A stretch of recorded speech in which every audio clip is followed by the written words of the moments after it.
another problem, no? So, marami tayong trouble code ngayon. Yan.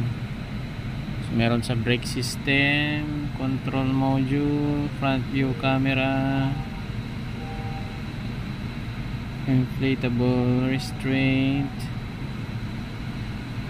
lift gate control module, power steering. So puro current yan lahat. Current, invalid data from electronic brake control module. Yan. Rear drive control module, brake system control module,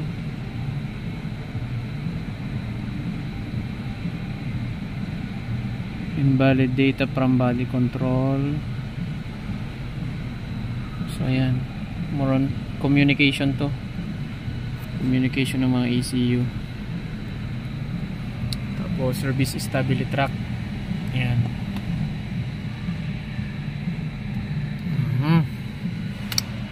Hanapin natin yan. Medyo madami-dami akong sinerge dito. Mga diagram ng ano natin, EBS traction control. Ito yung hinahanap ko ngayon, yung serial data papuntang body control module. Ito.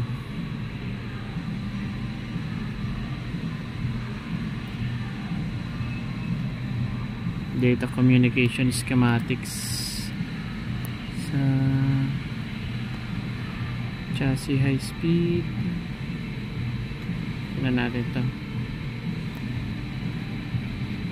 Powertrain, chassis, high speed LAN, gateway,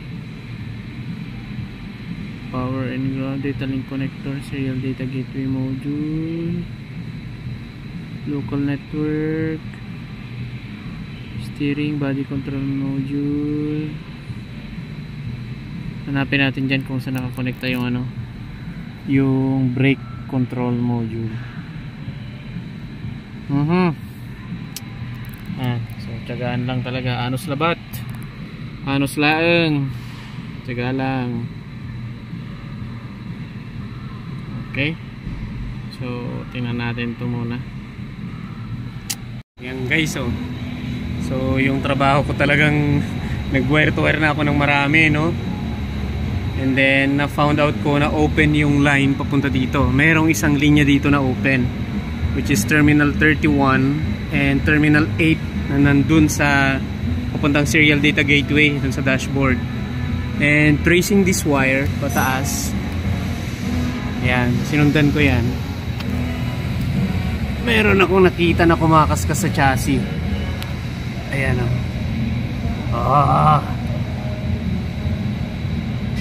nahuli din kita. Kasi yung concern nito, biglang umilaw yung stability track kung ano-anong mga messages habang nagdadrive, biglaan lang daw. And yun nga, nakita ko na yan. Siya guys, nabalatan ko na. Kita nyo naman yung blue, putol. Yan yung data line, yan yung hinahanap ko. Kumakaskas siya sa kaha, kaya ganyan na putol.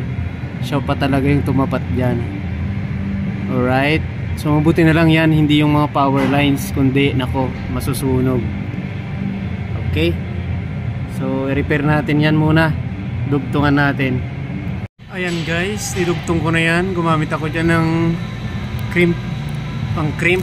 Tapos dinugtong ko na, tapos blinogan ko lang, blower gun. Tapos lagyan natin ng tape yan, doble-doble natin para hindi yan mabutas basta-basta. Saka natin lagyan ng yung protection niya dati. Alright.